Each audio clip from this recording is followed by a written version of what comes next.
qaybta labaad maanta waxaan uga hadlayaa caafimaadku waa xuquuq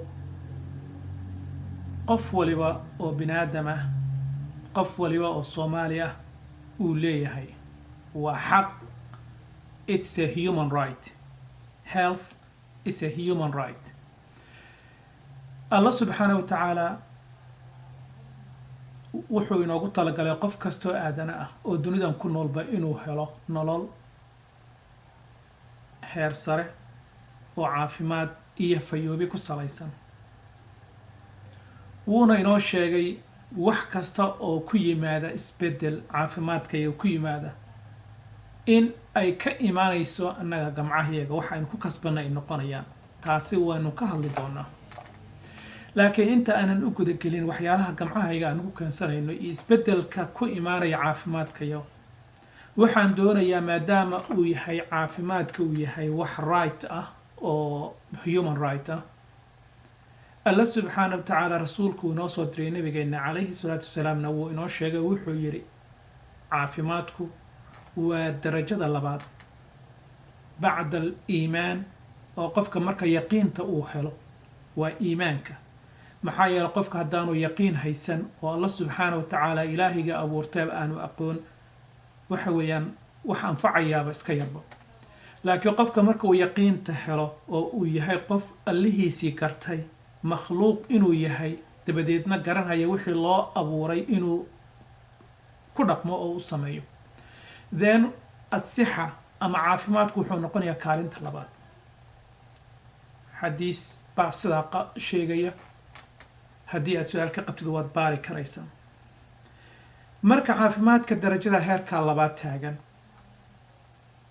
waxaa muhiim ah in dadka iyagu ay darsaan, ogaadaan sidee bay wax nooga hoos baxayaan, maxaa keenaya caafimaadku.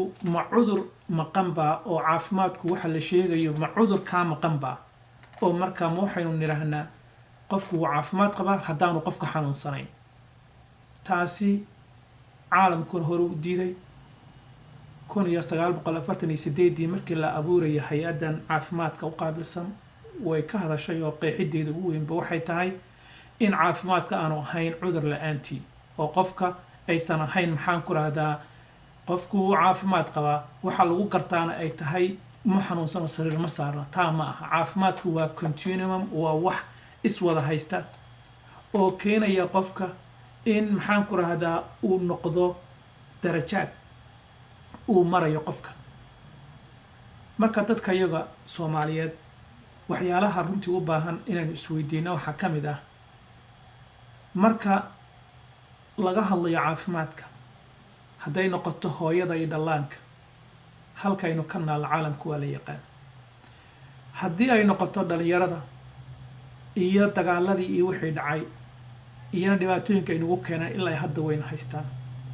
kuwii soo qaxay ee dibadaha yimid ee aanu islahayn lafahoodii iyo gaajadii iyo faqrigii bay kasoo fogaadeen, at least waxay haystaan waxay cunaan, iyana caqabaadkii iyo dhibaatooyinkii caafimaad darre ee la soo darsay iyana waynu haynaa. marka waxaasoo dhan waxay noqonaysaa mar kastaba inaanu isweydiino sidee baanu uga baxaynaa waxayna haystaa, sidee baanu uga baxaynaa waxayna haystaa. maxaa yeelay walaalayaal caafimaadku waxa weeyaan caafimaadka badanka ah iyo kan maskaxda ah iyo kan environmentiga aynu ku noolnahay, deegaanka aynu ku noolnahay, iyo kan qoyska aynu ka tirsannahay, iyo bulshada aynu ka midka nahay, deegaanka aynu degannahay, hadduu yahay tuulo, degmo, gobol iyo maxaa la dhihi jiray maamul dhan oo ballaaran ama Soomaali oo dhan iyo deegaanka aynu ku noolnahay baynu ka hadlaynaa. innagu markaa gacanta aynu ku hayno mas-uulkana aynu ka nahay. marka waxaasoo dhan waxa ka socda saameyn ba-an bay ku leedahay qofka bini'aadamka. taa weeya marka taa u dan leeyahay. innagu caafimaadka uma sheegayno keliya inuu yahay wax yar oo microscopically qofka bini'aadamka haysta dabadeedna laga daweynayo keliya ma aha. waxyaabo ballaaran baa ku tacalluqa. deegaanka aad ku nooshahay waa inuu ku nabdoon yahay, biyaha aad cabaysaa waa inay ku nadiifsan yihiin.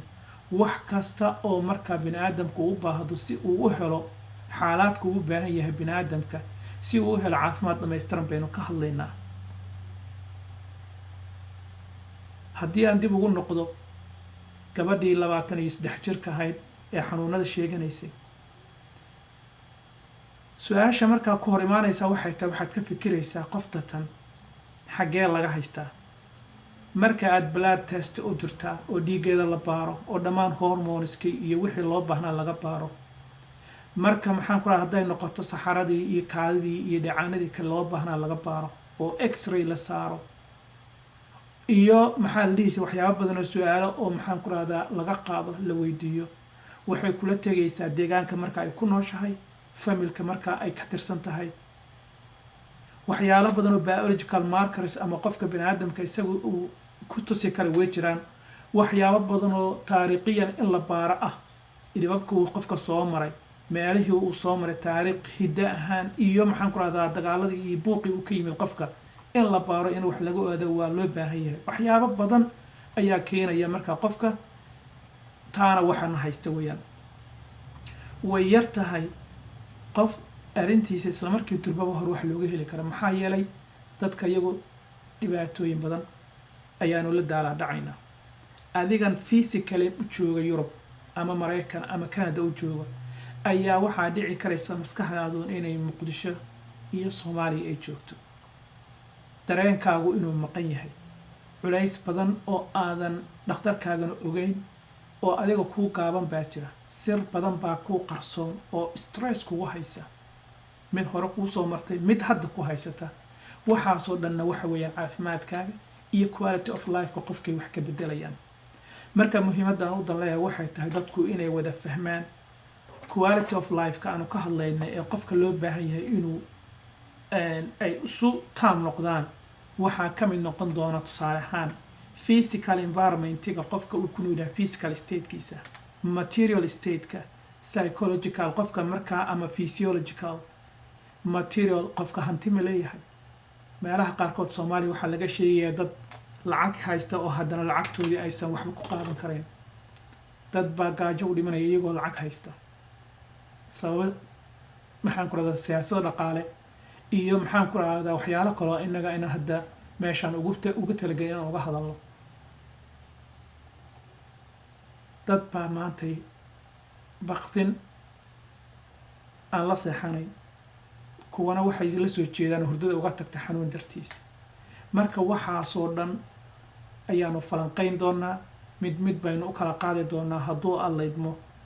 macnaheeduna ma ahan inaan ugu talagalnay in aynu halkana aynu ku diagnose garayno dhib adiga kuu gaara, maxaa yeelay dhibka adiga kuu gaarka wuxuu u baahan yahay dhakhtar oo toos foolka fool aad isu arkaysaan oo aad wada hadlaysaan, kadibna uu ku baarayo, kadibna uu u baahan yahay wixii markaasi uu u baahnaa, hadday laab tahay iyo hadday toolska kale uu kugu baaran lahaa, iyo kadib aqoontiisii iyo wixii adiga markaas uu kaa arkay unbuu qofka ku sheegi karaa. qof kaa fog haddii uu xitaa talo ka bixiyo waa dembi, waxna kama bixin karayo.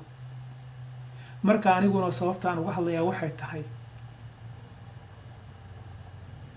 waxa kan waxay noqdeen wax population health bay noqdeen. arrinta adiga kuu gaarka ah ee caasho u gaarka ah, caashada Muqdisho joogta, Soomaaliya joogta, Muqdisho waxaan ka wadaa Soomaaliya oo dhan, caashada Soomaaliya joogta iyo caashada Washington DC joogta iyo taa maxaan ku rahaa Yurub joogta, haddee iswaafaqaan oo maxaan ku rahaa dhibka wada haysta ay isku wada mid yihiin, waa waxaas waxaynu ka hadlayno. halka cali iyo qof kasta oo maxaan ku rahdaa Soomaali ah dhibka haysta ay isku mid yihiin meel kasta ay joogaan, dee waxay noqonaysaa markaa cumuum ahaan sidee populationkaasi, dadkaasi, communitygaasi, bulshadaasi dhibka haysta wax looga qabtaa. waa arrinta aan markaa doonayno ee aanu isleenahay runtii aanu tooshka ku ifiya, dabadeedna si wax looga qabto ayay muhiimadeedu tahay. marka qofkii rabay inuu noloshiisa nolol caafimaad ku ilmo dhalo, ilaahay ku caabudo, dabadeedna dhaqaale ka samaysto, noloshiisu ku maaraysto, haddii uu la daalaa dhacayo xanuunkaasoo maxaa la dhihi jiray keeni kara qofka in uu la shaqaysan kari waayo, dhaqaale xumaa meesha ka dhacaysa. haddii qofka xanuunkaas uu maxaan ku rahdaa cibaadadii iyo waxyaabo badan bay maxaan ku rahdaa ku keenaysaa inay hoos u dhacaan. dadka qaarkoodna markay ii sheegeenba in uu islaamkii u noqday meel scapegood oo lagu baxsanayo dhibaatooyinka jira, taana iyana runtii waa u daadegi doonaa. waxaan usoo qaadan doonaa masaa'il islaamka waqtigiisii dhacay ee marka xitaa la leeyahay cumar bin khataab lagu leeyahay ma qadarka allaad ka cararaysaa, oo uu leeyahay qadarkaanu ka cararayna qadarka allaanu cararaynaa. ama su-aalo kale ka waaweyn oo la leeyahay marka qofka uu tallaalka qaaday iyo ma qaadanayo, iyo cudur maxaa la dhihi jiray haddii alla igu talagalo waa u dhimanaya. waxyaalaha masaa-isha aan doonayo runtii ee caqabaadka ku ah bulshadayada in aad ama noqotid gaala raac oo aad sida gaalada oo kale u fikiraysaa, ama aad dadku ay ku arkaan inaad tahayba nin fikir gaali ah ama fikir aan iyagu keeda ahayn inaad ku qasbaysid. muhiimadeyduna may aha. waxaan doonayaa in aan waxyaalaha xiwaarka tirada badan ee dadku ay la wadaageen iyo wixii faahfaahintoodii ah baan rabaa insha allahu in aan halkan kusoo gudbiyo. waa anigoo gurigayga jooga, waa ilaahna waa markhaati baan gashanaya, sababtoo ah fursad baan haystaa. fursadaan haystaa waxay tahay anigoo waddankayga kasoo fog, anoo dadkayga kasoo fog, ayaa haddana waxaan haystaa in aan aaladan uu ilaahay ii saamaxay inta aan codkayga iyo muuqaalkayga aan dhigo oo aan ku sheego wixii aan sheegi karo, dabadeedna ay caalamka qaaradahiisa kala duwan, degmooyinkiisa kala duwan, in qof kasta uu maxaan ku rahdaa access u leeyahay uuna heli karayo. marka insha allahu fursadaas baan ka faa'iidaysanayaa.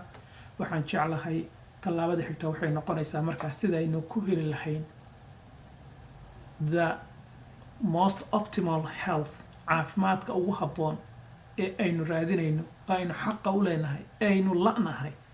maxaanu u la'nahay? sidee bay ku dhacday? maxay yihiin waxyaabaha asbaabaadka inagu ayna gamcayna ku keensanay? sida allah subxana wa tacala inoo sheegay, dhib idinkuma dhaco ilaa idinku inaad gamciina ku keensantaan mooye. haye maxay yihiin kuwa gamcayna ku keensano? kulley dhammaan cudurro badan oo behavioral disease ah, cudurro oo annagu akhlaaqdeena iyo dabeecaadkeena iyo gamcaheena ku keensanaynaa jira. kuwaasi miiskaanu soo saarayna hadduu alla idmo. markaasi qofka isaga haddii uu dabeecaadkaasi uu sii wadanayo iyo haddii kale isaga u taallaa. marka insha allahu waa inoo sii soconaysaa. casharkeena xigana waxaanu usii gudageli doonaa prophetic medicine qeybihiisii hore. السلام عليكم ورحمة الله وبركاته.